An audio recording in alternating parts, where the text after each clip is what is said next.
ang mga kwento ng pag-ibig, kwento ng buhay at kwento ng pag-asa dito sa Barangay Love Stories. Love Stories. Hindi madaling tanggapin pabalik ang isang taong nang iwan ng walang paalam. Yung taong akala mo ay mapagkakatiwalaan mong palaging nandyan, pero sa huli ay mawawala rin naman. Ikaw, kabarangay, sino ba ang taong nang iwan sa'yo na sobra mong pinagkatiwalaan? Dear Papa Dudut, ako nga pala si Manilyn, 18 years old sa kasalukuyan, at gusto ko lang i-share sa inyo ang naging buhay naming pamilya noong namatay ang aking nanay noong 13 years old pa lamang ako. Hindi madaling mawala ng magulang sa murang edad, Papa Dudut. Lalo na kung nanay mo ang nauna. Hindi yun madaling tanggapin ng buong tahanan. Nagkaroon ng malubhang sakit ang nanay ko at wala kaming sapat na pera para idala siya sa ospital. Umasa kami sa mga pinapahid ng lola ko sa kanya. Ang tatay ko naman at ang 17 anyos na kuya ko na si Bert ay panay ang linis ng altar bilang paghingi ng tulong sa Diyos. Pero walang nagawa lahat ng mga efforts namin para mabuhay si nanay. Sobrang sakit at para bang pati kami ay namatay noong pumanaw si nanay. Siya ang nagbibigay ng liwanag at pagmamahal sa aming tahanan. Nagdilim at kumupas na ang lahat pagkatapos niyang lumisan sa mundo.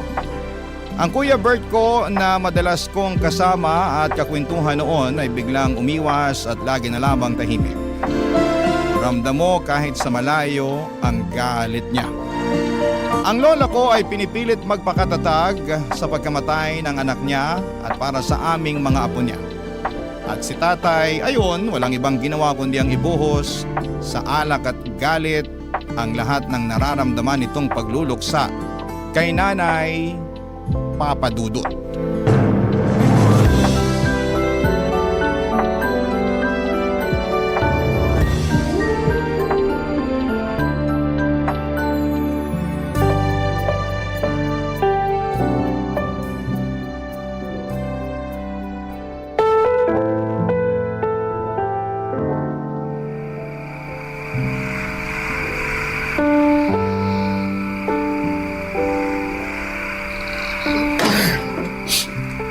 Nay!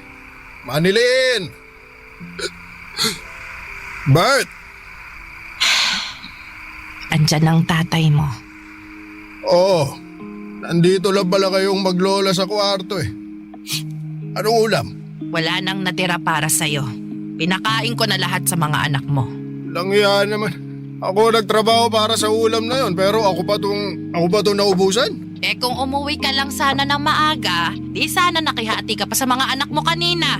At para sabihin ko sa'yo, pinagkasya ko lang ang kakaunting ulam na yon para sa aming tatlo. Inutang ko pa yon sa karinderya kanina dahil wala ka namang iniwang pera. Eh sa wala nga eh. Ano magagawa ko? Ganon na lang ba yon? Pag wala na, di nagagawa ng paraan. Eh para naman tanga to si nanay oh. Paano pa nga magagawa ng paraan pag wala na? Hoy Manilyn, ipagtimpla mo na nga lang ako ng kape sa kusina. Kung meron mang makukut-kut doon, kahit isang pandesal o bahaw, ibigay mo na sa akin. Opo, tay. Hindi ka aalis dito sa kama, Manilyn. Matulog ka na. Huwag mo naman ako bastusin sa harapan ng bunso ko, Nay. Eh para namang hindi ako haligan ng tahanan dyan sa pinapakita ninyo. Ikaw ang nagpapakita na hindi ka haligi ng tahanan na ito. Ano bang nangyayari sa'yo?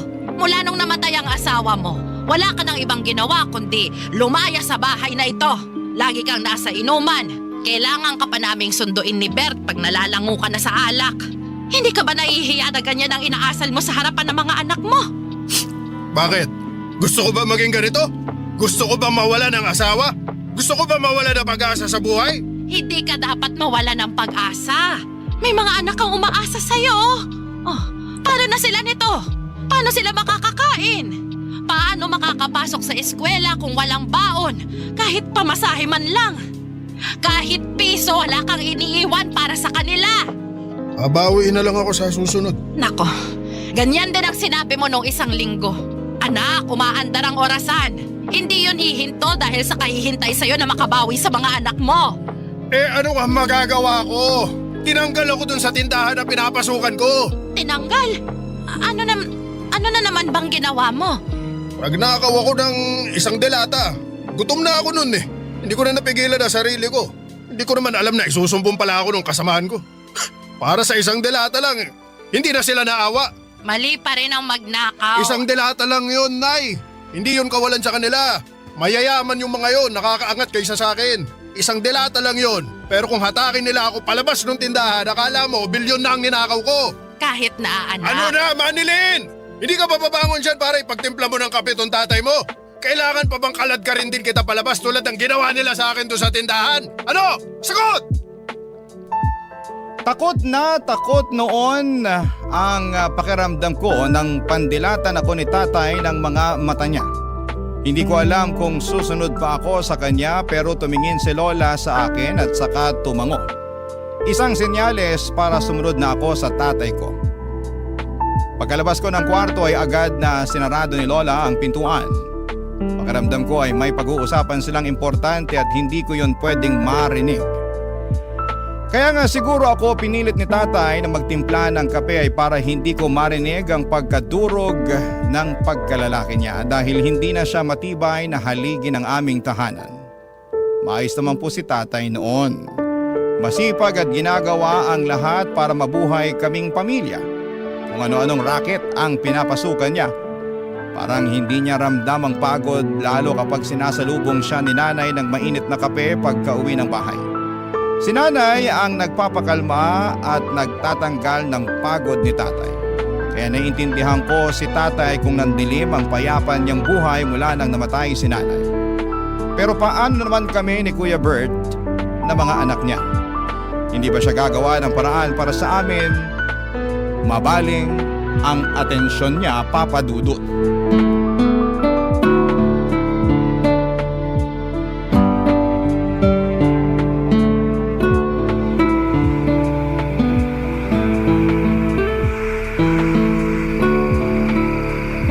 Lola, Manilin, apo.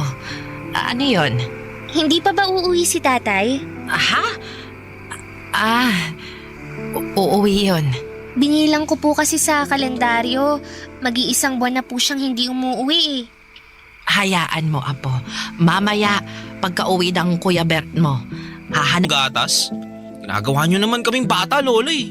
Nakakawala ng matinding gutom ang Mabuti na yon kesa mabiting kayo sa pagkain. Kailangan nating magtipid ngayon lalo Iniwan na... na tayo ni tatay. Hindi tayo iniwan ni tatay. Babalik pa siya, sabi ni Lola. Baka nasa inuman lang daw siya. Sunduin niyo na mamaya ah. Ano sinasabi mong babalik si tatay? Manilin, iniwan niya na tayo. Hindi totoo yan.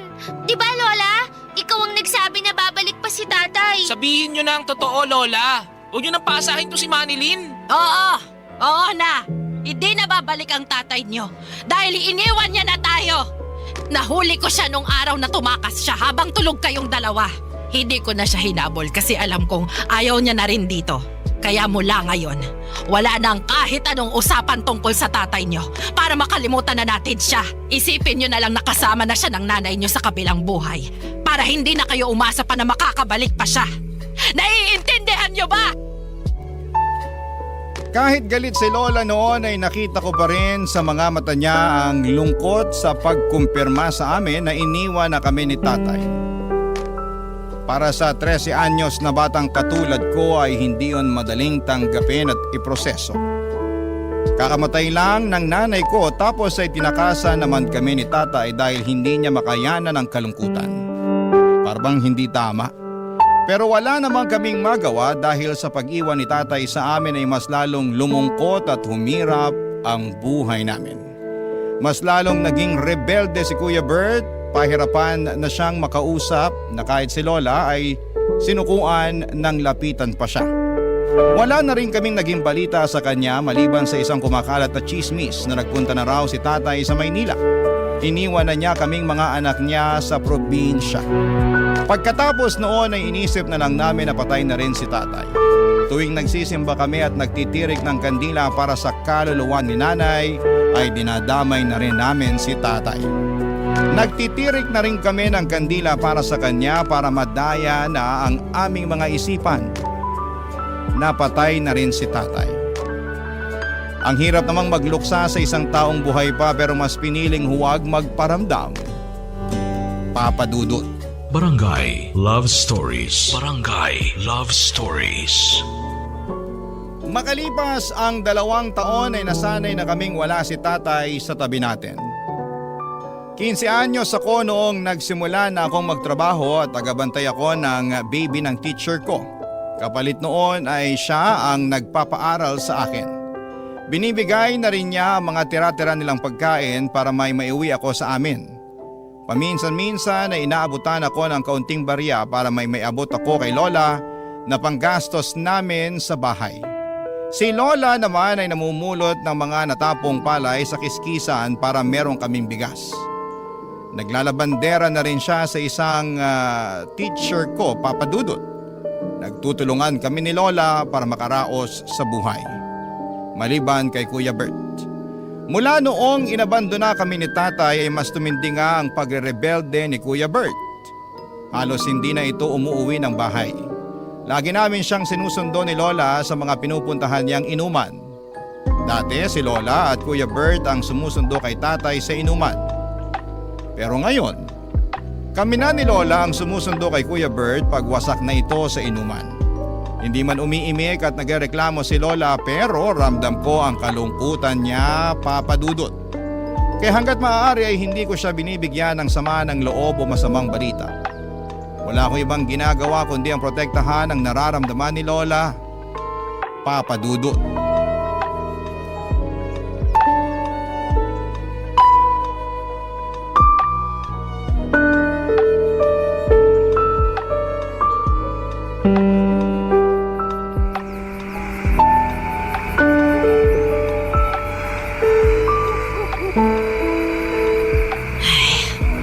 Buong araw ako sa kiskisa ng palay, pero wala pang isang saluktong napulot ko. Nakausap mo na ba ang mga guro mo? Wala ba talagang magpapalabas sa kanila? Kahit mga kurtina lang. Wala raw po eh. Kailangan daw nilang magtipid muna ngayon kasi madedelay din daw po yung pasahod sa kanila. Pag tinamaan ka nga naman ng malas, problema nila sa sahod, pati tayong umaasa sa kanila, madadamay. Lola, Ano yon? sa susunod daw po na pasukan, hindi na raw muna ako pag-aaralin ng teacher ko. Kasi kapos din daw sila sa budget eh. Tsaka sabi nila, hindi na rin daw kailangan ng mag-aalaga sa anak niya. Sabay-sabay na talaga ang mga problema. Pasensya na po, Lola. Bakit ka naman humihingi ng pasensya, Apo? Hindi mo naman kasalanan tong nangyayari sa atin ngayon eh. Pasensya na po kasi wala akong maitutulong para gumaan ang buhay natin. Pambihira kang bata ka. Wala kang ang dapat gawin eh. 15 anyos ka pa lang. Bata ka pa lang at dapat pag-aaral lang ang inaatupag mo. Pero dahil may tatay kang batugan at makasarili, kaya andito ka ngayon sa tabi ko. Kasama kong namomroblema sa gastos. Akala ko po ba hindi na natin babanggitin si tatay? Pasensya ka na, Apo, ha? Nadala lang ako ng emosyon ko eh. Nakokonsensya lang ako na ikaw tong nagdaramdam dahil wala kang maitulong para mabuhay tayo. Hindi mo naman to obligasyon pero ikaw ang nakakaramdam ng hiya. Kung meron lang sanang hiya ang tatay mo, wala tayo sa ganitong posisyon eh. Paano po kaya kung hanapin natin si tatay? Pumunta tayo ng Maynila. Apo, masyadong malawak ang Maynila. Hindi magiging madali ang paghahanap sa kanya. At hindi biro ang maghanap ng taong ayaw naman magpahanap.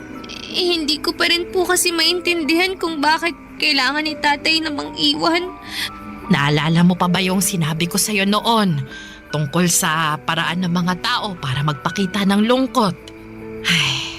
May mga tao na kapag tinamaan ng lungkot, bigla na lang mangiiwan, bigla na lang tatakas. Malungkot din naman tayo, Lola. Pero bakit hindi tayo tumakas? Bakit hindi tayo ang nang iwan? Kasi kabilang tayo sa ibang mga tao na kapag nalulungkot, mas lumalaban. Kaya kahit mahirap, Manilin, lalaban tayo, ha Apo? May mga araw na hindi tayo makakakain. May mga araw na magtsatsaga na naman tayo sa Pero sa mga araw na yon, samahan mo kong lumaban, ha? Kasi hindi ko makakaya ng lumaban ng mag-isa. Gusto ko kasama kita.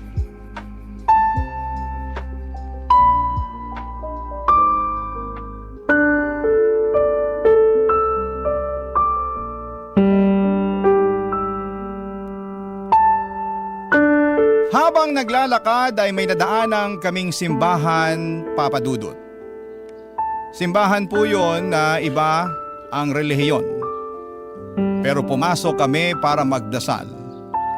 Walang ibang laman ang dasal namin kundi bigyan kami ng Diyos ng kaunting pagkain para makatulog kami nang hindi kumakalam ang sikmura namin. Pagkalabas namin ng simbahan, may lumapit sa amin ang mga miyembro ng simbahan. Inabutan kami ng mga siopaw at juice. Extra daw nila yon mula sa outreach program na dinaluhan nila. Napangiti na lamang kami ni Lola, parang sinagot kaagad ng Diyos ang dasal namin sa pamamagitan ng ibang tao. Iba talaga kung gumalaw ang Diyos. May natira pang isang siopaw at balak naming ibigay yon kay Kuya Bert. Alam naming nasa inuman siya kaya hinahanap namin siya at pinuntahan namin. Mabilis lang namin siyang natunton. Nasa gilid siya ng riles at mukhang nasa kalagitnaan ng pagkalasing. Nakatayo pa naman at nakilala kami kaagad at pagkalapit namin ni Lola sa kanya ay nakiusap si Lola na sumabay na siyang umuwi sa amin dahil delikado na ang riles ng mga oras na yon. Inedyokan naman si Kuya Bert na mga kainuman niya na umuwi na kasama kami. Kinantsawan pa nga siya na parang paslit na sinusundo. Dumilim ang itsura ni Kuya Bert para itong nainsulto. Pagka-uwi ng bahay, doon niya ibinuhos ang pagkapahiya niya sa mga kainuman niya, Papa Dudut.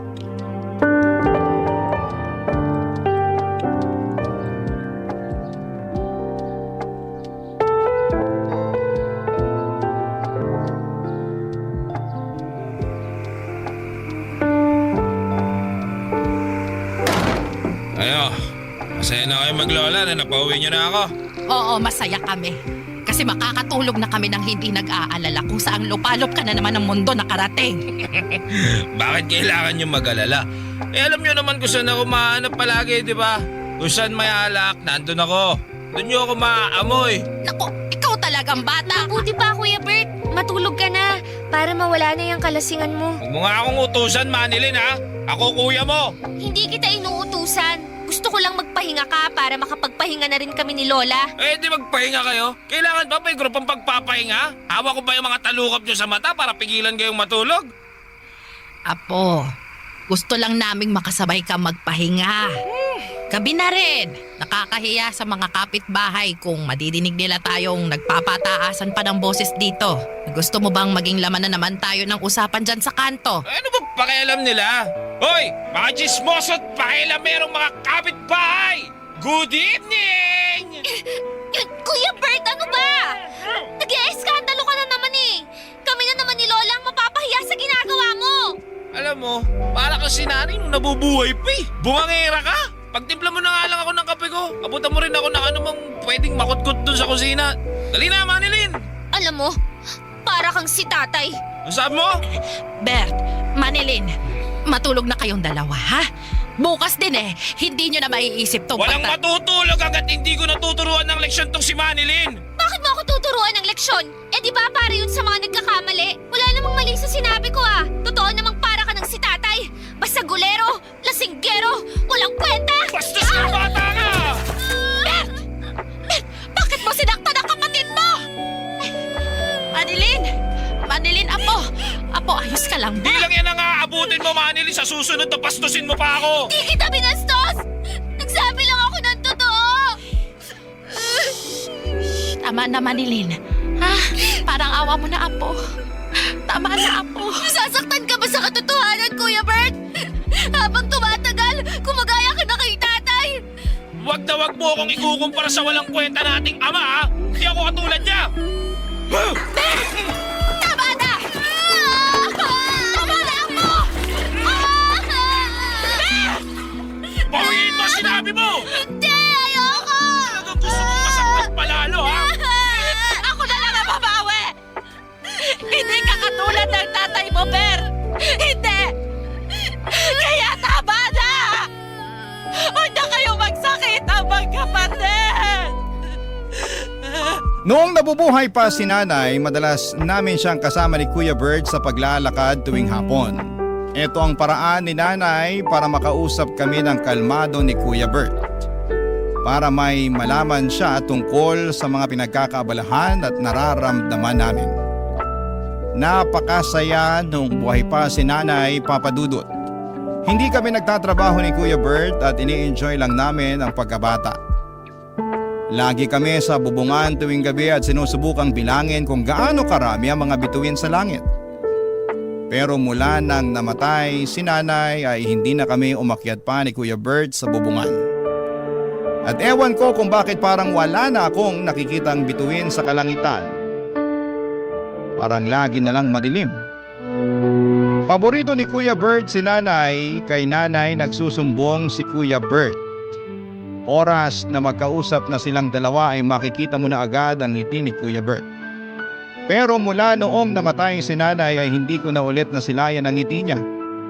Mas lalo lang nabaon sa limot ang mga ngiti ni Kuya Bert nang inabandona kami ni tatay. At hindi namin alam ni Lola kung posible pa kaming makapag-alok ng magandang dahilan para maibalik ni Kuya ang dating ngiti niya, Papa Dudut. Barangay Love Stories. Barangay Love Stories. Dumaan ang 3 taon at wala pa rin nagbago sa kalagayan namin ni Lola at Kuya Bert. Tapos pa rin at hindi masaya. Mabuti na lamang talaga at meron kaming sariling bahay. Malit man ang aming bahay na minana pa namin sa lolo namin ay ayos lang. Kung wala ang bahay namin yon ay baka matagal na kaming naging palabo. At sa paglipas nga ng mga taon ay naging ganap na akong dalaga. 18 at nasa tamang edad na ako para magdesisyon para sa sarili ko. At higit sa lahat ay para makakuha ng trabaho na may totoong pasahod. Sa ika-18 na kaarawan ko nga, imbis na mag-celebrate ng aking debut ay mas pinili ko maghanap ng trabaho sa bayan. Pero wala akong nahanap. Dahil bukod sa hindi ako nakapagtapos ng pag-aaral ay wala rin daw akong masyadong experience sa mga totoong trabaho. Pauwi na sana ako sa amin nang biglang may lumapit sa akin na isang bakla. Isa raw siyang talent manager at nalok niya akong magtrabaho bilang isang modelo sa isang website daw. Wala akong alam at wala akong naiintindihan sa mga sinasabi niya. Hanggang sa pinaliwanag niya na malaki ang kikitain ko kapag nag-post ako ng mga sexy pictures sa website nila. Ang website nila ay tambay ng mga ibang lahi.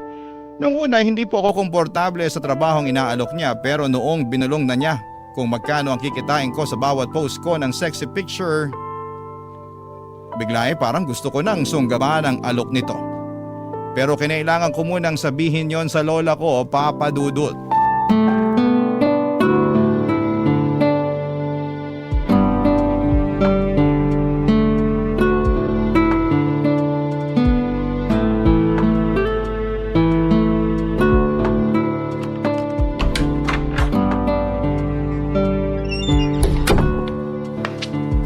Lola, nakauwi na po ako. Manilin! Akala ko gagabihin ka pa ng uwi. Nasuyod ko na po yung buong bayan. Nahirapan po akong maghanap ng trabaho. Hayaan mo, Apo. Sa susunod, meron na magtitiwala sa'yo na aloking ka ng trabaho. Ay, gutom ka na ba? Kasi may inabot sa aking pansit bihon yung mga taga-barangay hall. Natira daw nila mula sa birthday nung sekretarya ni Kapitan. Halika na, samahan mo akong kumain habang mainit pa yung pansit. Pero Lola, ang totoo po niyan meron pong nag-alok sa akin ng trabaho. Aha! Bakit hindi mo sinabi agad? Ayun naman pala!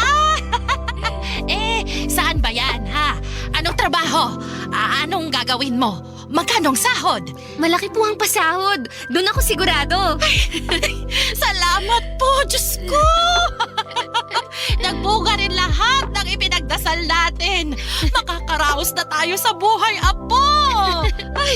Sana nga po. Sana ito na po ang solusyon. Yan na talaga ang solusyon. Nako, makakatikim na ako ng kapeng barako. Hindi na ako magtsatsaga sa maligamgam na Ay, magkwento ka nga, Apo. Ano bang trabaho yan? Modeling po, Lola. Modeling? Yung magpapapicture po ako tapos ipopost sa internet.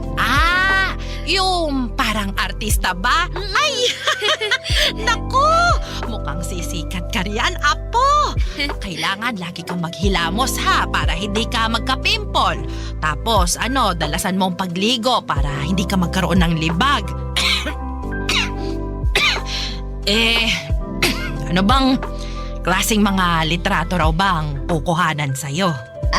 Lola. Bale, sexy po. Sexy na pictures.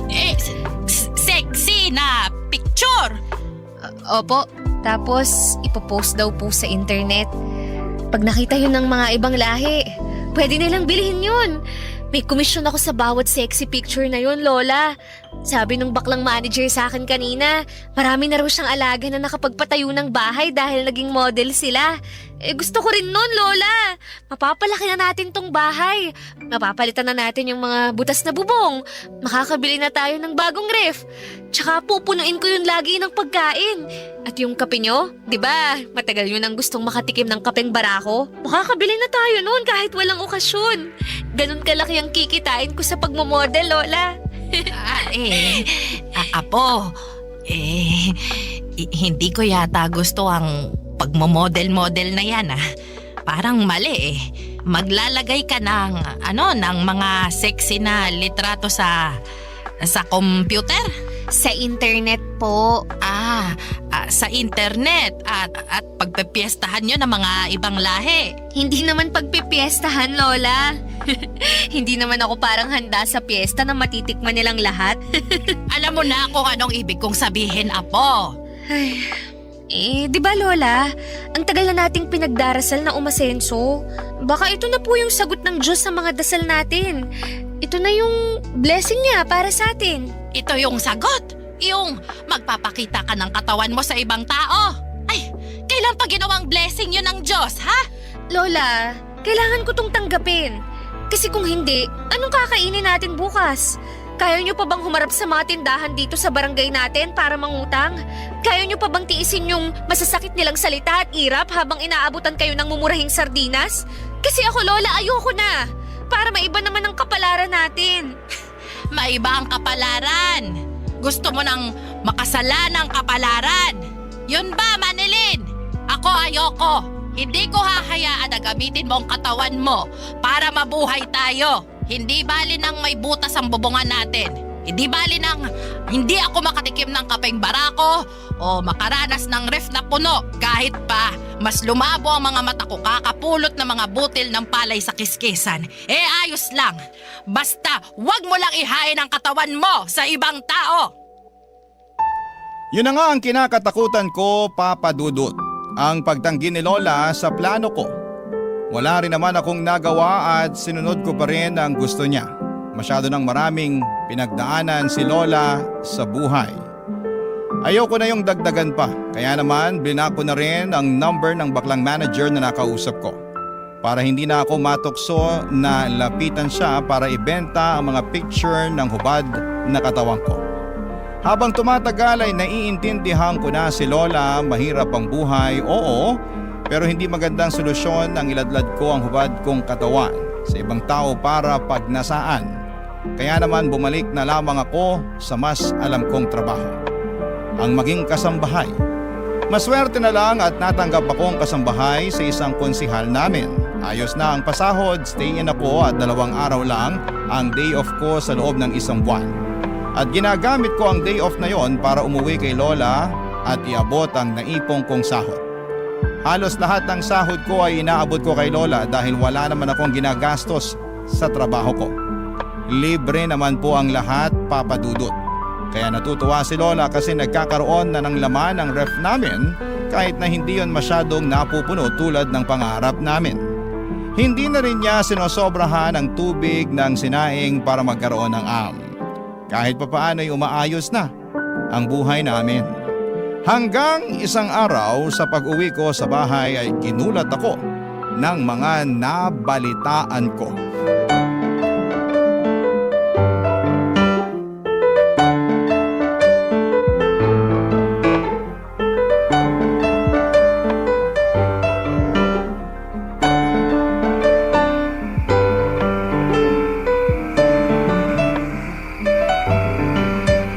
Asan nga po pala si Kuya Bert? Ayaw lang kitang mag-alala sa paglalayas ng Kuya Bert mo. Paglalayas? Ibig niyong sabihin, alam niyong naglayas si Kuya Bert? Oo, Apo. Bakit daw? Nag-away ba kayo ulit? Anong nangyari? Kasi, Apo, may bumalik dito. Bumalik? Ay, nandito na ako. Umutang ako ng pakbet para makakain naman tayo ng gulay. Bayaran nyo na lang kapag nagpadala ulit si Manilyn. Tay, anong ginagawa mo rito? Manilyn, anak. Mabutit nakauwi ka na. Lola, anong nangyayari? Bakit nandito si tatay? Nay, hindi nyo ba nasabi kay Manilyn na bumalik na ako? Manili. Lola, bakit niyo pinabalik si tatay? Kasi naaawa naman ako sa tatay mo at sa bagong pamilya niya. May pamilya ka na, tay? Oo, Manilyn. May nakilala ako sa Maynila nung lumayas ako rito. May isa na kaming anak. May kapatid ka na ulit. At dito sila tumitira ngayon, Manilyn. Habang naghahanap pa ng trabaho ang bagong asawa ng tatay mo. Nalaman ko na maayos daw ang pasahod sa'yo bilang kasambahay, ha? Kaya nagpapasalamat ako kasi nakakatulong ang sahod mo para maambunan kami ng pamilya ko. Salamat, Manilyn, ha? Salamat at hindi ka gumaya dun sa kuya mong si Bert. Mayabang, walang utang na loob ang kuya mong yun. Alam mo bang ang sasakit ng mga sinabi niya sa akin nung pinatuloy ako rito ng lola niyo? Ayun, nung walang kumampi sa kanya, lumayas bigla. Mabuti na rin yun para mabawasan naman ang pinapalamon mo rito sa bahay. Balita ko lumaking basagulero yung Bert na yun. Mabuti na lang, meron pa akong anak na katulad mo. Matino at saka responsable. Kaya, Manilyn anak, huwag ka sanang magbabago ha. Maging mapagbigay ka pa rin sana lalo sa akin at tatay mo. Wala na akong ibang makakapitan kundi ikaw lang. Masyado na akong matanda para maghanap ng trabaho.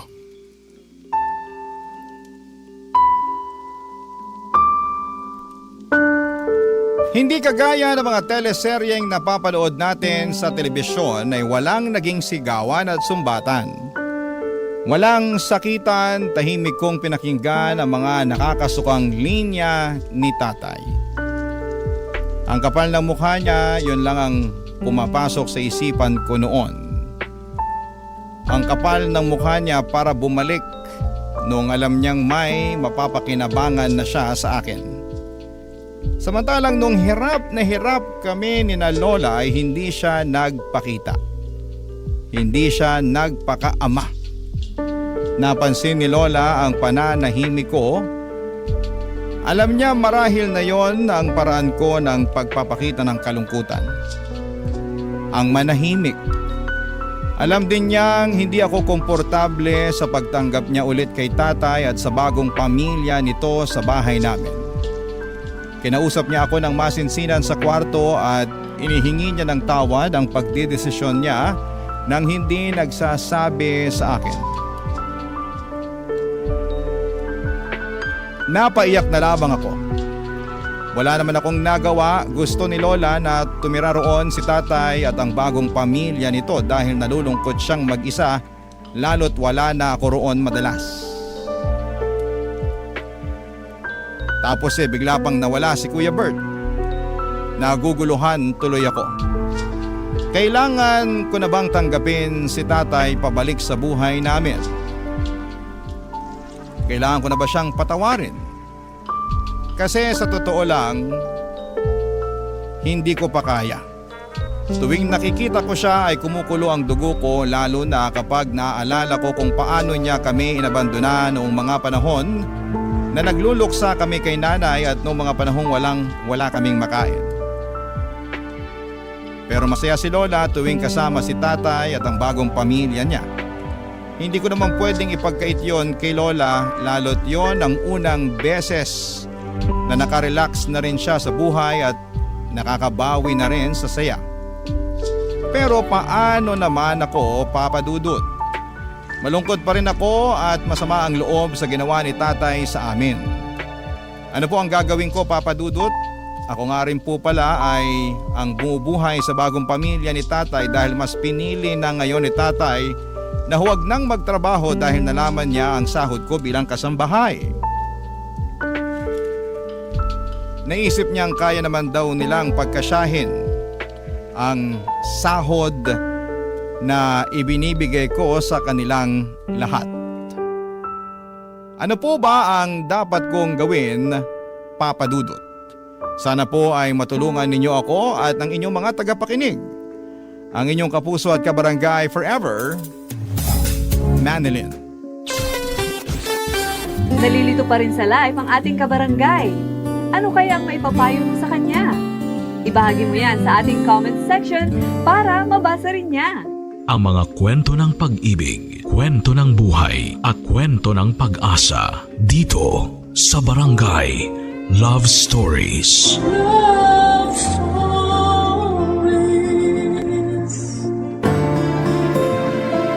Nakakatuwa ang pakiramdam kapag meron kang inspirasyon sa buhay. Mas nagiging masigla ka sa pagtatrabaho o pag-aaral. Para bang bumibilis ang oras kapag kasama mo ang iyong hinahangaan. Kahit na hindi niya ito alam. Ikaw, kabarangay, naranasan mo na bang magmahal ng palihim?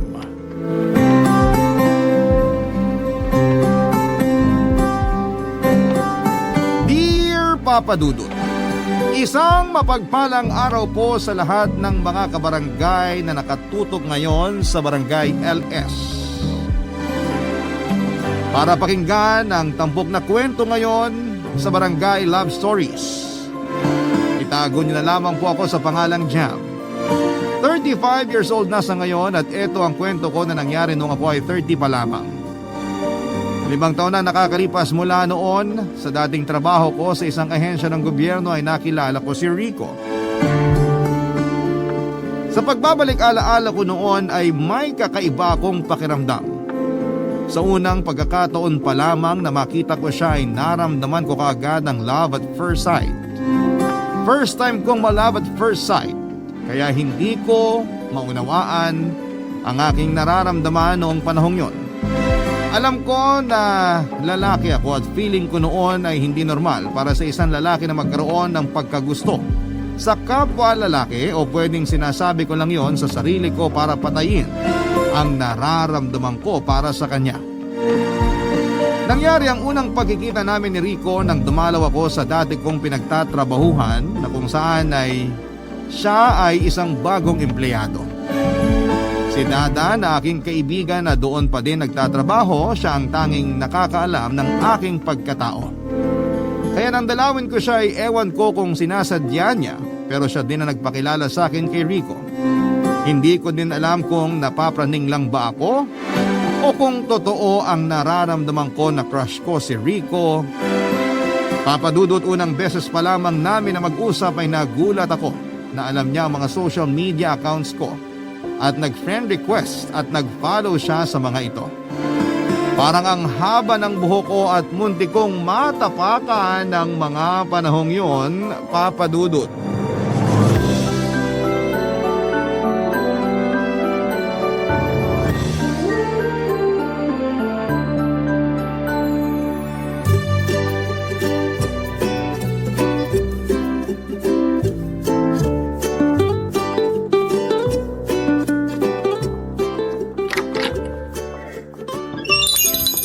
Magandang umaga po, Sir Jam. Oh, hi! Good morning! Sana magandang araw mo. Likewise po, sir. Sana kayo rin. Kamusta ang unang linggo mo? Okay lang, sir. Medyo naninibago pa lang po. Bakit naman? Kasi iba po ang nature ng job. Diretsuhin mo nga ako. GRO ka ba dati dahil ibang nature ng job mo? GRO? Ano po yun, Sir Jam? Guest Relation Officer? Ah, okay. You mean nagtatrabaho sa bar? Nako, hindi po no. Okay, fine. Sabi mo eh. So ano nga ang dati mong trabaho? Freelance model po ako, sir. Pero ngayon, side hustle ko na lang kasi may regular job na ako dito. Regular job? Hoy, huwag ka mag-a-assume. Contractual ka pa lang. Oo nga pala. Biro lang. Pero balik tayo sa usapan natin. Kamusta ang unang linggo mo? Sir, paulit-ulit po ba tayo? Ha? Biro lang din po. Okay naman po, Sir Jam. Kinakapa-kapa ko pa ang trabaho. Sabi ko nga po kanina, medyo naninibago. Anong kinakapa mo? Pardon, sir? Ay, wala. So ano na nga ulit ang trabaho mo dati? Sir naman eh, freelance model po. Ay, oo nga pala. Pero pagdating sa'yo, hindi ako nakakalimot. Ano yun, sir? Wala. Sige, hindi na ako magtatagal. Babalik na ako sa opisina at may tatapusin lang akong tao. Gusto mo isunod pa kita? Charot! Pakisabi na lang kay Dada umalis na ako. Hindi nyo na siya hihintayin? Hindi naman siyang ipinunta ko. Po? Wala. Ang sabi ko, ikaw, dapat galingan mo sa trabaho mo dito. Kasi kapag ako na ang section head mo, papahirapan talaga kita. Diyos! Buti na lang pala, hindi kayo ang naging section head ko. Basta galingan mo para magtagal ka dito. Para madalaw kita palagi. Sir? Sabi ko, aalis na ako. Ingat, sir.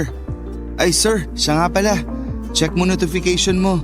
Nag-send po kasi ako ng friend request sa mga social media accounts mo at na-follow ko na rin. Ang dami mo na palang followers ha. Stalker ka ba? Buti na lang cute ka. Ano ka mo, sir? Paano mo naman nalaman ng mga social media accounts ko? Ano po yung cute? Anong cute? Ewan ko. Kung ano-ano nadidinig mo. Pero kung tinatanong mo ako kung cute ka sa tingin ko, medyo mataas standards ko eh. Grabe ka sa akin, Sir Jam. Hoy, joke lang. Baka magtampo ka na sa akin at di mo na ako pansinin ha? Medyo sobra po kasi yung nasabi nyo. Pakibawi na lang po sa pamamagitan ng pagsasabing cute ako. Alam mo, chinichika mo naman ako eh. Bumalik ka na nga dun sa desk mo. Ingat, sir. Okay, fine. Very good. Bye. Hindi nagtagal ay naging magkaibigan kami ni Rico Papadudut. Mas napadalas na rin ang pagbisita ko sa dating opisina ko, pero hindi ito dahil na-miss ko ang dati kong trabaho, kundi dahil pakiramdam ko ay nabubuo ang araw ko kapag nakakasama at nakakausap ko si Rico. Tuwing buwibisita ako sa opisina nila ay palagi akong nagpapabango, naghahanda ng mga joke at banat. Gusto ko po kasi na masaya si Rico kapag nandun ako, at minsan nga inaasar ko si Rico para mapansin niya ako. Hanggang isang araw ay in-invite niya ako na magkape sa baba ng kanilang opisina. Papadudot, aarte pa ba ako? Siyempre, agad akong pumayag. Saka isa pa ay libre naman niya. E di bongga po, hindi ba? Pero noong nasa coffee shop na kami, nagulat ako dahil ako pala ang magbabayad ng in-order namin. Hindi ko na nakuhang mag-react kasi mukhang may problema si Rico. At dahil concerned ako sa kanya, ay ako na nga ang nanlibre at pinakinggan ko siya, Papadudut.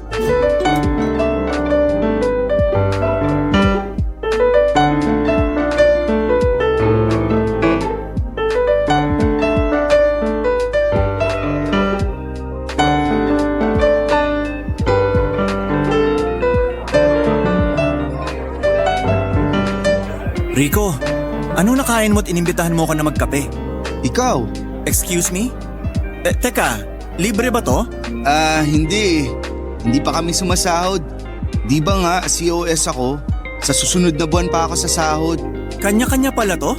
Papalibre po muna sana ako eh. Kasi nga po... Sa susunod na buwan pa ang sahod mo. Ang tagal ah.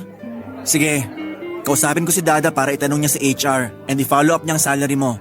Talaga, sir? Hulog ka talaga ng langit sa akin? No problem. Pero in fairness sa order mo ah. Oo, sir.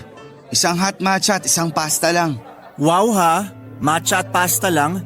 Hiyang-hiya naman ako sa'yo at mukhang gutom na gutom ah. Hindi pa kasi ako kumakain simula kanina. IF ako eh. Intermittent fasting mo mukha mo. Sabihin mo ka mo wala kang pera. Wala nga po, di ba? Sandali, kung ako manlilibre, bakit hindi ako siningil nung umorder tayo dun? Kilala ako dito, sir. Kaya pwedeng maya-maya nyo na bayaran. Ay iba ka. O siya, eat well po ha. Kain ka na rin, Sir Jam. Don't mind me. Nakikita lang kitang kumakain, busog na ako. Ay sus, ito, tikman mo. Sarap. Ganon? Isusubo tapos babawiin? Well, hindi pa naman bayad yan kaya bayaran mo na lang. Joke lang. Wala nga akong pera eh. Ang lakas makaaya ha? Tapos walang pera? Itong si Sir Jam, ang daming kuda. So ito na nga, may sasabihin ako sa'yo.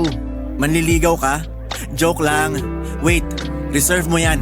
At padating na ang order ko. Here's your order, sir. Enjoy po.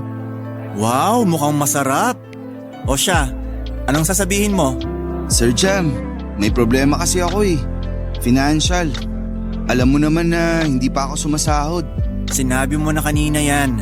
Magbabakasakali sana ako na dun tumira sa'yo ng pansamantala. Medyo nabibigatan na kasi ako sa upa ko sa apartment. Nasa 5,500 pesos din ang bayad. Labas pa dun ang tubig at ilaw. Kung okay lang naman sa'yo. Straight to the point ha? Akala ko naman kung ano na. Pag-iisipan ko muna ha. Kasi sa totoo lang, hindi ako sanay na may kasama. Sige Sir Jam, nagbabakasakali lang naman kung papayag ka. Kahit ako na magluluto para sa'yo. Magaling pa naman ako magluto. Oh, interesting. Kailan mo ba balak lumipat? Ibig sabihin pumapayag ka? Hoy, wag assuming. Tinatanong ko lang kung kailan. Sir naman eh. Mukhang pinapaasa mo ako. Sige na nga. Mukhang mabait ka naman. Maraming salamat Sir Jam. Tatanawin kong utang na loob to. Sandali, hindi ako makahinga. Ay, sorry. Ano ka ba? Gusto ko nga wag makahinga eh. Chos! Sa totoo lang, Papa Dudut, ay unti-unti nang nahuhulog ang loob ko kay Rico. Dinadaan ko lang sa biro pero half man po ang mga yon. Sa totoo lang ay medyo makapal ang mukha ni Rico pero sa kabilang banda ay maganda naman sa tao ang diretsahang magsalita. Hindi ko din alam kung bakit ang bilis kong pumayag sa pakiusap niya. Yun ang unang beses sa buhay ko na magkakaroon ng roommate at hindi ako sanay na may kasama. Lalo pat ang makakasama ko ay ang lalaking hinahangaan ko. Papa Dudut, totoo po humahanga lamang ako sa kanya kasi crush ko siya. Paghanga lang yon, hindi po ba? Buti na lamang at meron akong extra na higaan na magagamit ni Rico. Kaya hindi niya kailangang tumabi sa akin. Lalo na studio type lang ang aking apartment. Pero pwede naman sana siyang tumabi kung sakali. Sino naman po ba ako para hindi pumayag na mag-share kami ng higaan? Higaan lang naman yon. Ipagdadamot ko pa ba, Papa Dudut? Pero biro lang. Masaya lamang kasi ako ng araw na yon. Alam mo Papa Dudut, kapag kasama ko si Rico, nung mga panahong yun ay parang ang liwa-liwanag lagi ng paligid. Ang boses niya ay parang anghel sa pandinig ko. Ewan nga po kung bakit parang nakakalimutan ko ang prinsipyo ko pagdating sa lalaki. Ewan po kung bakit parang may kapangyarihan ang boses ni Rico at napapayag niya ako sa mga hiling niya sa akin ng mga panahong yon. Papa Dudut. Barangay Love Stories. Barangay Love Stories. Napakasaya ko, Papa Dudut, dahil kasama ko na sa isang bubong ang dating iniinis ko lang at kinukulit ko sa opisina nila. Mas lalo ko na pressure dahil baka maubusan ako ng mga biro at pangasar kay Rico. At eto pa, natutunan ko na ring magluto kaya minsan ako ang nagluluto ng brunch naming dalawa. Pero nahuli niya ako minsan na nanonood ng mga tutorial sa laptop ko kaya booking ako na feeling chef lang pala. Pero si Rico ay legit na marunong at magaling magluto, Papa Dudut. Minsan ay gumagawa pa siya ng pizza tuwing merienda at ako naman ang nagluluto para sa hapunan. Medyo feeling prinsesa ako sa mga ganung bagay at feeling lang naman. At sinasarili ko lamang. Never po akong nagpabebe. Masaya ang mga araw namin pero kalaunan ay napansin ko na madalas na lumalabas si Rico kapag gabi na. Marami akong natuklasan na may iba't ibang babaeng minimit si Rico at dinadala niya ang mga ito sa isang lugar. Hindi ko napigilang sundan sila at pakinggan ang kanilang pinag-uusapan. Kinabahan ako noon kasi baka mahuli ako ni Rico na sinusundan ko sila. Pero napagtanto ko na bahagi ng buhay niya yon, kaya tinigilan ko na ang pagsunod. Patuloy pa rin ang paglabas ni Rico sa gabi at akala niya ay hindi ko napapansin dahil nagpapanggap akong tulog. Isang beses nasumpungan kong sundan muli si Rico at laking gulat ko nang makita kong iba na naman ang kanyang kasama. Umupo sila sa isang waiting shed habang hinihintay ang pampasaherong tricycle at nag-usap. Sa ilang beses kong pagsunod kay Rico, yun lang ang babaeng nagtatrabaho sa drugstore na kakaiba kong tratuhin ni Rico. Iba kesa sa mga nauna kong sinundan, Papa Dudut.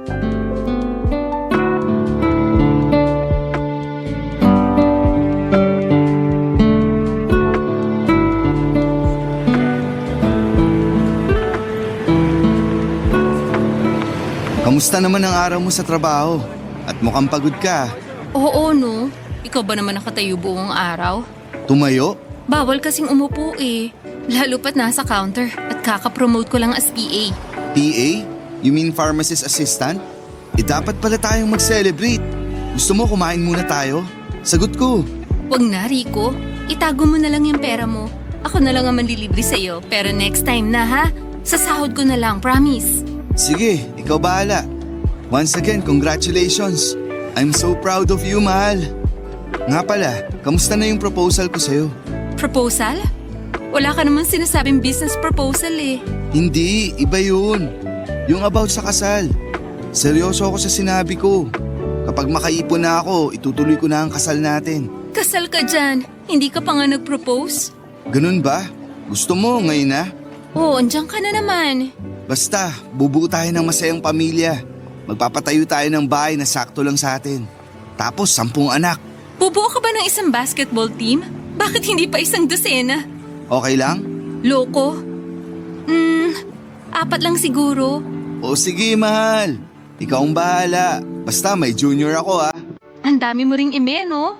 Sana magkatotoo ang mga sinasabi mo. Oo naman. Lahat ng sinasabi ko, tinutupad ko. Mukhang wala ka atang tiwala sa akin, mahal eh. Hindi naman sa ganun, Rico. Ayaw ko lang kasi na umaasa sa wala. Alam mo naman yung mga pinagdaanan ko sa ex ko, di ba? Basta, mahal. Ito lang ang tatandaan mo. Mahal na mahal kita. At lahat ng sinasabi ko sa'yo, magkakatotoo. Basta, magtiwala ka lang, ha? Kapag ikaw hindi mo yan tinupad at niloko mo ko, makakatikim ka talaga sa akin. Makakatikim? Mukhang gusto ko yan, ah.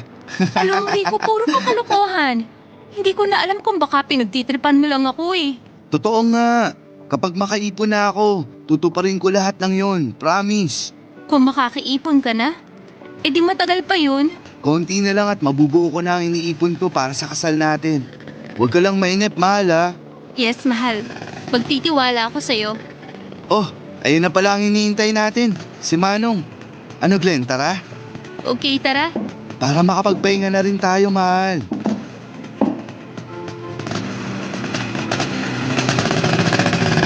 Mahal? Di kaya jowa niya to? First time kong may narinig na tinawag niya tong mahal ah. Sa ilang beses ko ng pagsunod kay Rico, wala naman siyang call sign o terms of endearment sa mga babae niya. Sa mga oras na yon, Papa Dudut, ay hindi ko alam kung bakit ako nakikinig sa likod ng waiting shed. Pero dinig na dinig ko na niyaya ni Rico na magpakasal ang babaeng yon. Isa pa ay ang dami niyang pinangako sa kanya. Oo nga at crush ko si Rico pero hindi naman ako nag-iilusyon na ako ang mamahalin niya. Isa pa ay unti-unting parang kapatid na lamang ang nararamdaman ko para sa kanya ng mga panahong yon. Kaya hindi ko alam kung ang nararamdaman ko ba ay selos o inis o pagdududa. Siguro nung una ay selos na napalitan ng awa dahil sa kahihinatnan ng kanyang mga gawain. Kahit na seryoso na siya sa ibang babae ay patuloy pa rin siyang nagloloko at ang mga ginagawa niya ay panloloko sa mga babae na mga dinadala niya sa motel.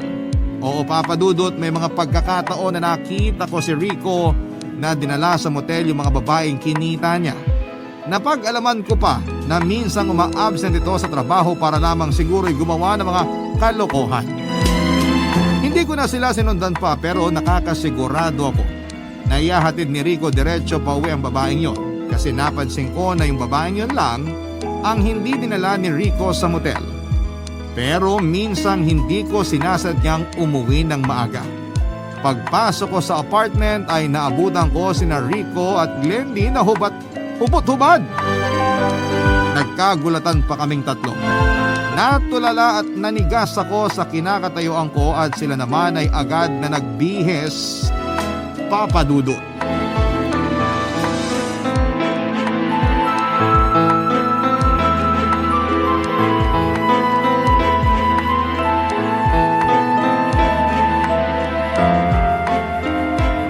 Ano ba naman yan, Rico?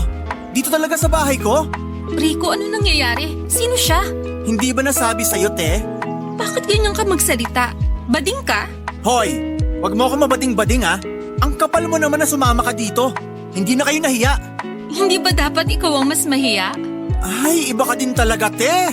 Totoo naman eh. Papasok ka ng ganun-ganun lang. Hindi ka tinuruan kumatok? Wow talaga. Ikaw pang matapang? Kabastusan ang ginawa mo. Pwede kang kasuhan. Sa katunayan, ako ang dapat magkaso. Pwede ko kayong kasuhan eh. Kakasuhan ko kayo ng trespassing dahil wala kayong consent na pumasok sa bahay ko. Rico, naguguluhan ako. Sino ba siya? Anong sinasabi niya? Wala. Si Jam yan, ka-roommate ko lang. Nakikitira lang siya sa akin. Jam, mamaya na tayo mag-usap. Roommate? Nakikitira? Hiyang-hiya naman ako sa'yo. Pwede ba, tigilan mo yung pagsiselos mo? Wala naman tayong relasyon ah. Ano? Huwag mo ko binabastos ha? Eh kung sabihin ko kaya sa kasama mo na playboy ka at gabi-gabi lumalabas ka para i-meet up ang mga babae mo. At ito pa, sinasama mo sa motel. Ha? Jam, huwag kang gumawa ng storya. Mas lalo mo lang pinapalaki ang problema. At ako pa ngayon ang nagpapalaki ng problema? Sino ba dito ang trespassing at nanggulo sa dating tahimik na buhay ko? Di ba ikaw? Nakiusap ka na makikitira ka sa akin para makaipon ka. At ngayon ito bang igaganti mo sa akin? Ang kapal naman ng mukha mo, Rico. Rico, totoo ba ang sinasabi niya? Tama ka na nga, Jam. Kanina ka pa eh. Gumagawa ka na ng storya. Alam ng Panginoon kung sino nagsasabi sa atin ng totoo, Rico. Oo, at ako ang nagsasabi ng totoo. Gumagawa ka lang naman ng storya eh. Wow ha? Ako pa ngayon ang gumagawa ng istorya. Mahiya ka naman, Rico, sa mga pinagsasabi mo. Please, Jam, tumahimik ka na. Alam ko naman bakit ka nagagalit eh. Dahil may gusto ka sa akin, bakla ka. Alam mo, matagal ko nang alam yan, Jam. Pinapakisamaan na lang kita dahil nakikitira ako sa'yo. Oo, totoo nagkagusto ko sa'yo dati. At unti-unting nawala yon nung tumira ka na dito sa akin. Napalitan nyo ng malasakit at tinuring na lamang kita bilang kapatid. Naawa lang ako sa'yo nun, Rico. Kaya kita pinahintulutan tumira sa akin. At ito bang igaganti mo sa akin, ha? Aalis na ako at huwag niyo na akong idamay sa problema niyo. Glenn, makinig ka naman sa akin oh. Let me explain. Ang gusto ko, i-explain mo yung sinasabi niya. May mga babae ka ba? Huwag kang makinig sa kanya. Bahala ka na sa buhay mo, Rico. Sinungaling ka. Hindi ko inaasahan na magagawa mo to sa akin. Akala ko pa naman nagsasabi ka ng totoo. Baka nga ibang Rico pa tong kausap ko eh. Umamin ka. Totoo ba ang lahat ng sinabi niya? Umamin ka! Oo, Glenn, pero... Wala nang pero. Diyan ka na, manluloko ka. Akala ko ako lang. Diyan ka na! Glendy! O ano? Ba't ka tumahimik? Masaya ka na, ha? Tingnan mo ang nangyari. Iniwan na ako ng babaeng pinakamamahal ko. Kung hindi ka lang naging epal, edi sana hindi mangyayari to. Hindi ko akalain, Papa Dudut, na mauuwi kami sa pag-aaway ni Rico. Maayos naman ang pakikisama ko sa kanya kaya isang palaisipan sa akin kung bakit niya nagawa yon. Normal lang naman na sa babae at lalaki ang ginawa nila. Pero yung sa bahay ko, ginawa yon tapos sa'yo ko pa yung mali ay ibang usapan naman po yun. Umalis si Rico pero bago siya umalis ay sinumbatan pa niya ako. Ako pa talagang nasumbatan. Pero hindi ko na lamang pinatulan kasi sa totoo lang ay nakakabobo. Yung parang bola na ipapasa niya sa akin yung sisi. Nang makaalis si Rico ay napahiga na lamang ako sa kama. Ang daming iniisip at isa doon ay ang landlady ko. Siguradong nadinig niya ang iskandalo. Iba pa ang hiya ko naman sa mga kapitbahay ko. Marahil, yun na nga ang katapusan ng aming pagkakaibigan at bilang roommates ni Rico. 2 buwan nang lumipas ay hindi ko na nakita si Ricong muli at nakausap ko ang kaibigan kong si Dada na boss ni Rico sa trabaho. Wala na pala si Rico sa pinagtatrabahuhan nito dahil sa madalas sa pag-absent niya ay tinanggal siya sa trabaho. Naawa ako sa kalagayan ni Rico ng panahon na yon, Papa Dudut. Pero hindi ko na alam kung paano siya mahahanap. Isang araw ay may kumatok sa pintuan ng apartment ko at laking Papa Dudut. Barangay Love Stories. Barangay Love Stories. Pagkalipas ng 2 buwan ay may kumatok sa pinto ng aking apartment. At nang binuksan ko ito ay nakita ko si Glendy, ang babaeng kasama ni Rico ng gabing masira ang pagkakaibigan naming dalawa. Hindi ko sana siya gustong pabuksan ng mga oras na yon dahil galit pa rin ako sa kanya. Pero hindi ko natiis kaya hinarap ko pa rin siya at pagbukas ng pinto ay agad ko siyang nasigawan. Tumahimik na lamang siya at hindi niya ako sinigawan pabalik. Maya-maya ay may isang kapitbahay na dumaan sa tapat ng pinto ko at nakilala si Glendy bilang ang babaeng nag-iskandalo dati. Pinagsabihan siya ng aking kapitbahay ng medyo mga masasakit na mga salitang binitawan nito kay Glendy. Halos maiyak siya sa sinabi ng aking kapitbahay na kesyo malandi siya at sa bahay pa ng iba gumagawa ng himala. At dahil doon ay naawa naman ako kaya napilitan akong papasukin si Glendy para tantanan ng kapitbahay ko. Pero hindi lang doon ang awa na naramdaman ko nang pumasok siya sa loob ng tinutuluyan ko.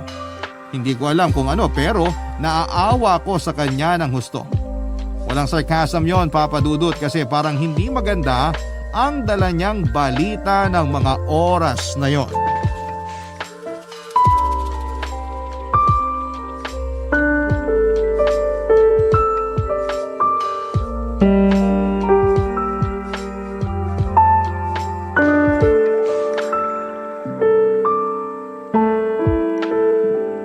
Bakit ba pumunta ka pa dito?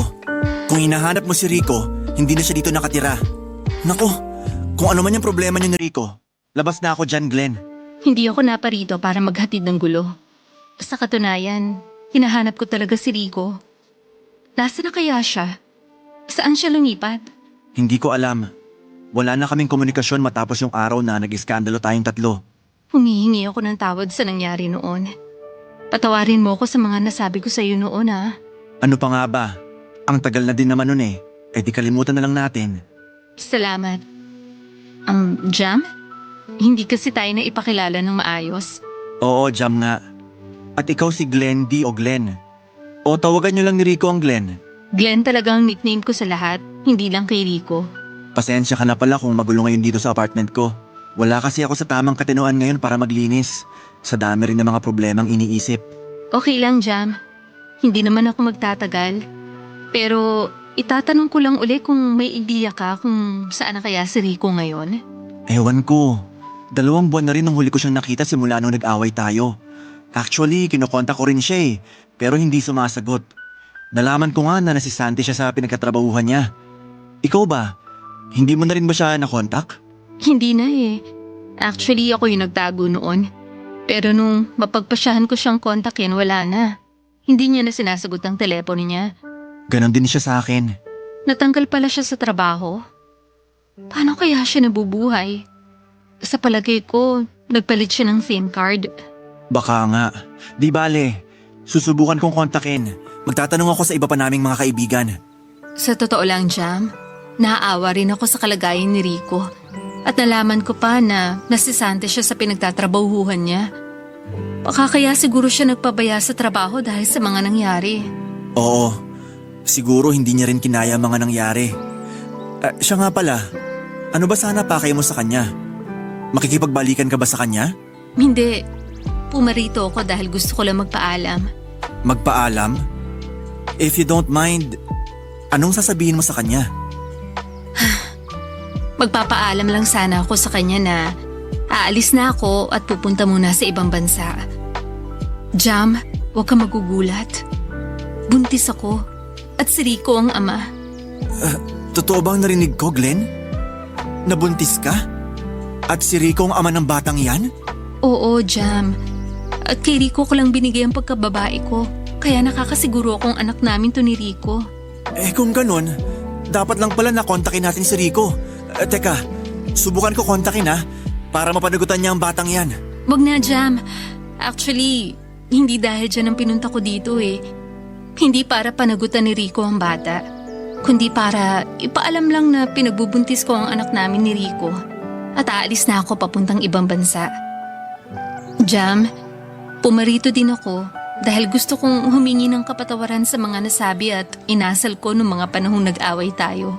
Ako din. Gusto kong humingi ng tawad at nahusgahan ko ang pagkatao mo. Tao lang tayo, nagkakamali. Sorry talaga, Glenn.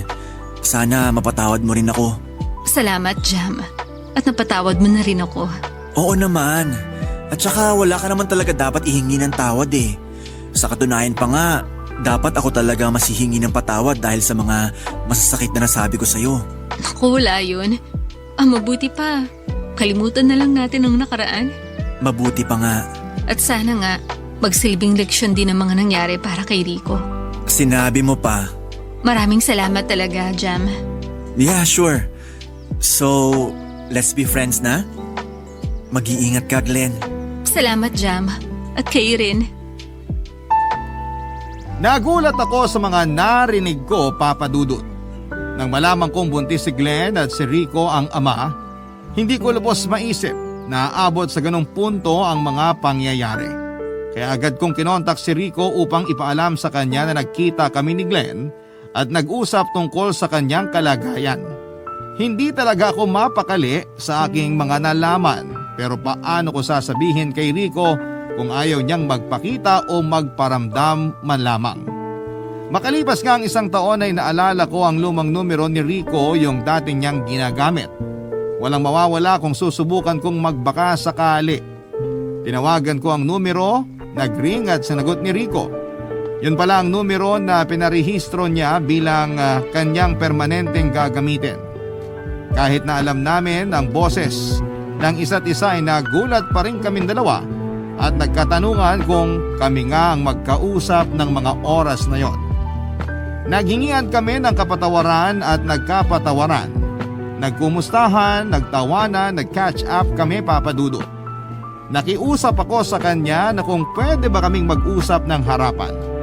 Agad naman siyang pumayag si Rico kaya nag-set kami ng araw at napagkasunduan sa isang pizza house magkita, Papa Dudut.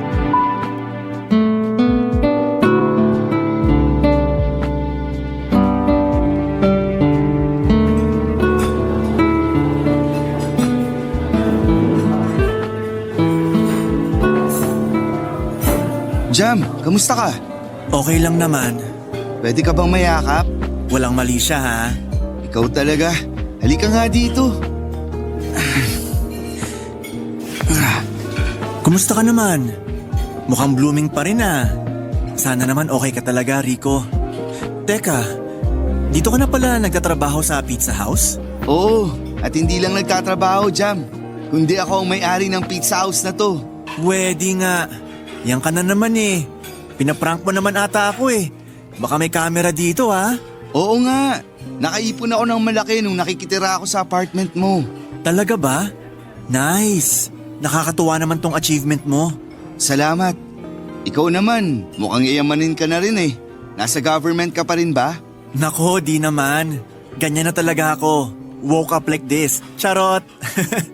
Oo, nasa government pa rin ako. Napromote ako ulit, Rico.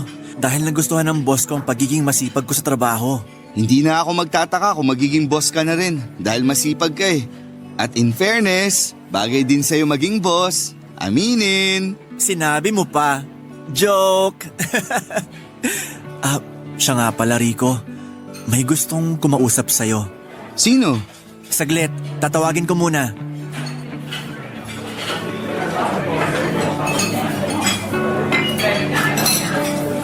Glenn?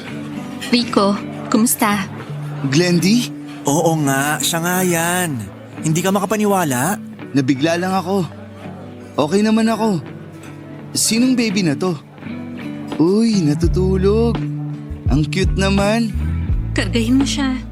Ha? Oh, dahan-dahan. Hindi ako sanay Sino ba tong cute na baby na to? Si Baby Rica. Anak natin. Paano nangyari yun? Di ba nung umalis ka, hindi ka naman buntis? Jam, may alam ka ba dito? Kamakailan ko lang din nalaman. At pinakita ni Glendy sa akin ang resulta ng DNA test. Napatunayan na anak mo si Rica. Paano? Paano niyo ako napa-DNA? Nakakahiyaman, aaminin ko na. Yung brush na ginagamit mo dati na may mga buhok mo, tinago ko. Kaya yun yung binigay ko kay Glendy. At huwag kang mag-alala, hindi kita inoobliga kay Baby Rica. Narito ko para ipaalam sa'yo na ikaw ang ama. Kahit papano, ama ka pa rin ni Rica. Ayoko rin na walang kilalang ama si Rica, kaya minabuti ko na lang na ipaalam sa'yo to para na rin sa kapakanan ng bata. Di ako makapaniwala na magbubunga ang ating pagmamahalan dati, Glenn. Alam mo, Rico, si Baby Rica ang nagsilbing lakas ko nung nasa ibang bansa ako. Nangarap ako ng maayos na buhay para sa kanya.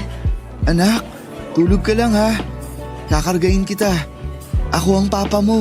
Mana sa'yo yan tulog mantika. Pati itsura ko namana niya. Sige na nga. Ilong, lips. Ewan ko yung mata kung sa akin namana. Nakapikit pa kasi siya Ako ba walang ambag sa itsura ni Baby? Sana ang kabaitan mo. Ano ba? Maiiyak ako niyan Huwag kang iiyak. Baka magising si Baby. Oo nga. Ay, tama na nga muna yung papuri sa akin. Mabuti pa, Rico, ibigay mo muna kay Glendy si Rica. Tapos lutuan mo kami ng bestseller mong pizza. Balita ko masarap raw ang pizza nyo rito. Ay oo. Ipapatikim ko sa inyo ang chicken pastil pizza. 30 minutes lang, luto yun. Isasalang ko lang, tapos kwentuhan tayo.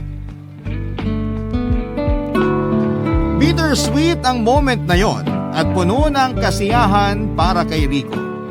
Lubos ako nagpapasalamat sa Panginoon, Papa Dudut, dahil nagkapatawaran kami at wala nang galit sa aming mga puso. Isang masayang pangyayari ang pag-uwi ni Glendy mula sa Amerika. Hindi lamang para mabinyagan si Baby Rica, kundi pati na rin para maipakilala niya ito sa ama na si Rico. Kahit na nasa malayo si Glendy at ang kanilang anak na si Baby Rica, ay patuloy pa rin si Rico sa pag-update para sa bata. Natutuwa rin si Rico sa kalagayan ni Glendy sa Amerika at nalaman niya na meron na itong boyfriend at malapit nang ikasal. Kahit na ganoon ay ipinangako ni Glendy kay Rico na ang apelyido niya ang gagamitin ng kanilang anak na si Rica. Sa totoo lang, Papa Dudut, ay parang bumalik sa dati ang masayang pagsasama namin ni Rico. Ngayon ay nakatira na ako sa bahay niya. Oo, Papa Dudut, may sarili ng bahay si Rico at sa kanya ako nakatira. And guess what? May sarili akong kwarto. At hindi na ako nag-aalala kung may dalang bisitang babae si Rico. Alam ni Rico na sapat na ang espasyo para sa aming dalawa. Salamat po ng very big, Papa Dudut, sa pagbasa ng sulat ko. Maraming salamat po, lalo na sa Barangay Love Story, sa patuloy na pagbibigay daan sa aming mga pakikipagsapalaran sa buhay. More power po sa Barangay LS 97.1. Ang inyong forever kapuso at ka-barangay Jam. Nagustuhan ng iyong napakinggan? Ituloy yan via live stream sa www.gmanetwork.com/radio. Barangay LS 97.1